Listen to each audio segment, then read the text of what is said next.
Middle East war may force Taka 36,000 crore extra energy subsidy. Jamaat threatens street movement to implement referendum mandate.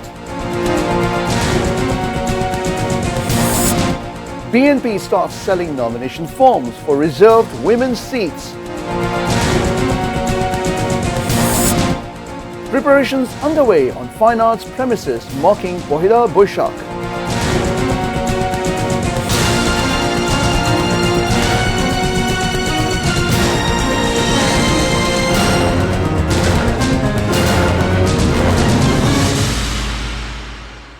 Well, very good evening, viewers. I'm Salim Kadir. Those were the headlines, and you're watching English Bulletin. Following up with the details, the government will have to provide Taka 36,000 crore extra subsidy for electricity, energy, and LNG from March to June as fuel prices increase due to the Middle East war. Finance Minister Amir Khosrow Mahmood Chaudhry told us to the Parliament on Friday. He mentioned that it is one of the biggest economic challenges of the government. The Finance Minister said government is firmly committed to transforming Bangladesh's economy into an advancing, inclusive and sustainable one while fulfilling its election pledges, achieving a $1 trillion economy by 2034. The Parliament passed 10 bills aimed at converting the ordinances promulgated during the interim government into laws. The by-polls in Bogora and Sherpur proved again that fair election is not possible under a partition government. Jamaat Islamic Secretary General Mia Ghulam Parwar said this at a rally prior to a procession from National Mosque Baitul Mukarram on Friday afternoon. He said the government seems to be reluctant regarding people's mandate over the referendum, although it is crucial for coming out of fascism. Earlier in the morning, addressing a Jamaat rally at Tamirul Millat Madrasa in Ghazipur, he said Jamaat-led 11-party alliance will continue movement on the streets and at the same time they will remain active in the parliament. BNP has started selling and receiving nomination forms to finalize party candidates for the reserved women's seats in the 13th parliament. The program formally began at 11 a.m. on Friday at Central Party Office in capital's Naya Polton. Party's senior Joint Secretary General Rul Kabir Rizvi inaugurated the event. He said interested candidates would be able to collect and submit nomination forms until April 21. The voting will take place on May 12. Each form has been priced at Taka 2,000, while a deposit of Taka 50,000 must be paid at the time of submission. A total of 36 seats are reserved for BNP and 13 for Jamaat. Chief of Army Staff General Wakar-e-Zaman has returned home after completing an official visit to United States. During the visit, he took part in various programs in the US state of Georgia and met with key dignitaries. According to ISPR press release, General Wakar-e-Zaman was presented with a special resolution by the state of Georgia in recognition of the commendable role of Bangladeshi peacekeepers in UN peacekeeping missions. The meetings also discussed issues of mutual interest between Bangladesh and the United States. The Dhaka city dwellers seem to be excited about the benefits of the metro rail service as a fast vehicle. On the other hand, they are frustrated at the risky passenger bus due to the traffic jam as well as the SITS condition. Urban planners and communication experts have urged the new government to revamp the bus system, the main mode of public transport, before making the big investments. They say this requires the government's political will. The experts believe that there is no alternative to the bus route rationalization system to restore discipline in the public transport. Various preparations are underway across the country marking the Pohila Bachok. The Bengali New Year 1433 will be welcomed through a range of programs. On the occasion of Pohila Bachok, a festive atmosphere prevails at the Faculty of Fine Arts of Dhaka University. Teachers and students are working tirelessly day and night to give the first morning of Bachok a vibrant look. The theme of this year's celebration is Harmony of the New Year, Revival of Democracy. The main goal of this theme is to spread the message of unity, harmony and the revival of democratic values in society. At the fine arts premises shows students busy constructing large motifs for the procession. Viewers, we now follow with a short break and we will be back soon with Pakistan prepares to host US-Iran talks as ceasefire remains shaky due to Israel.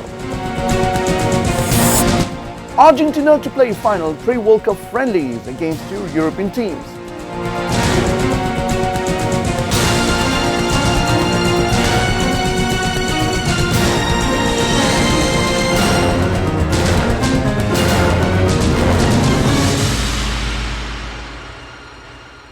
Welcome back. You're watching ATN News. This is English Bulletin. The 44th session of the National Rabindra Sangeet Sammelan Parishad has begun at the National Theatre of Bangladesh Shilpakola Academy. Eminent educationist Professor Sirajul Islam Chaudhary inaugurated the session on Friday morning, presided over by the Parishad President Mufidul Haq. Musicians, cultural activists and Rabindra lovers from different parts of the country are participating in the two-day conference. The first day's program include competitions for the junior and general categories. In the evening, cultural performances, recitations and national anthems were slated. Certificates and prizes will be distributed among the winners and a reception will be given to the distinguished guests on the concluding day, Saturday.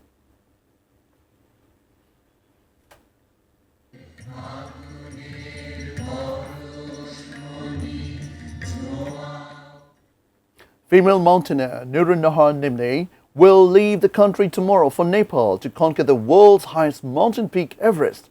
The country's flag was handed over to the mountaineer at a program at National Press Club on Friday morning. Nepalese ambassador Ghanshyam Bhandari, women's rights activist Shirin Parveen Haq, Pubali Bank MD Muhammad Ali and two-time Everest winner M.A. Mohit were present at the event. Pubali Bank is a sponsor of the expedition managed by the Bangla Mountaineering and Trekking Club. Mountaineer Nurun Nahar Nimne will stay in Nepal for a 50-day Everest expedition.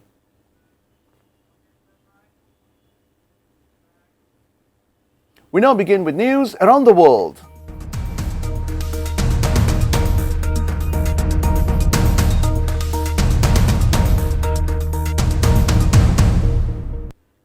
Pakistan is ready to host talks between the United States and Iran on a resolution to the war in the Strait of Hormuz. However, the ceasefire remains uncertain as Israel continues strikes on Lebanon. Pakistan is poised on Friday to host Iranian and US delegations for negotiations in capital city Islamabad. The city was pressing ahead with its preparations for the high-stakes negotiations. Around 10,000 members of law enforcement have been deployed for smooth arrangement of the talks. Separately, Israel and Lebanon will hold talks in Washington next week. A US State Department official said amid mounting global concern that Israel's bombing campaign on Lebanon could shatter the already fragile two-week US-Iran ceasefire. Russia and Ukraine have agreed to a 32-hour ceasefire over Orthodox Easter and temporary truce. Kremlin says the truce will begin on Saturday afternoon and end on Sunday night. Russian President Vladimir Putin ordered the ceasefire late Thursday, more than a week after Ukrainian President Volodymyr Zelensky first called for a truce over Easter. The announcement comes amid a lull in US-led diplomatic efforts to end the four-year war. Russia's Defense Minister Andrei Belousov and Army Chief Valery Gerasimov have been instructed to cease hostilities in all directions during this period.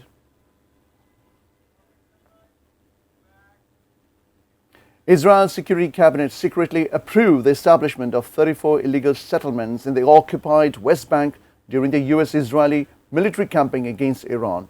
The approved sites include locations within Palestinian neighborhoods in the northern West Bank and remote areas rarely reached by Israeli forces. This is the largest number of settlements ever approved in a single cabinet session.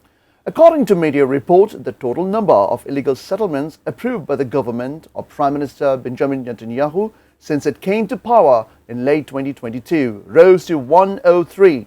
The cabinet also chose to keep the decision secret to avoid US pressure, as US President Donald Trump has publicly opposed Israeli annexation of the West Bank.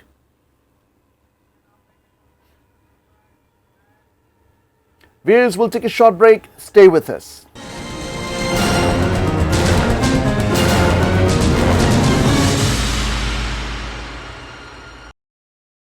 Welcome back. You're watching English Bulletin, and now we begin with sports news.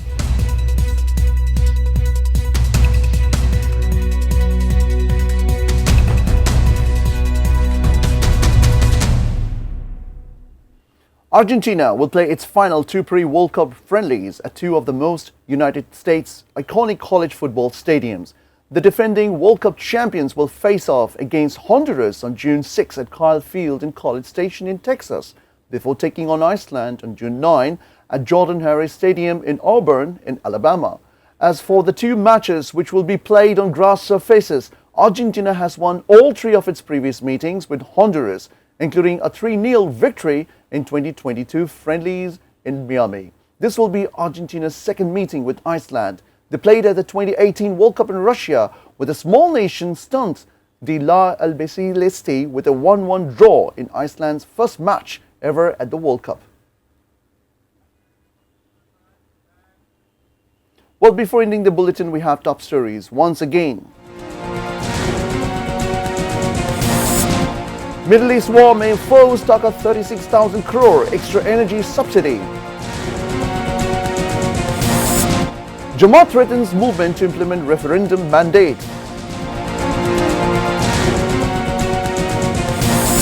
BNP starts selling nomination forms for reserved women's seats. Preparations underway on fine arts premises marking Pohila Bachok. Pakistan prepares to host US-Iran talks as ceasefire remains shaky due to Israel. And Argentina to play final pre-World Cup friendlies against two European teams.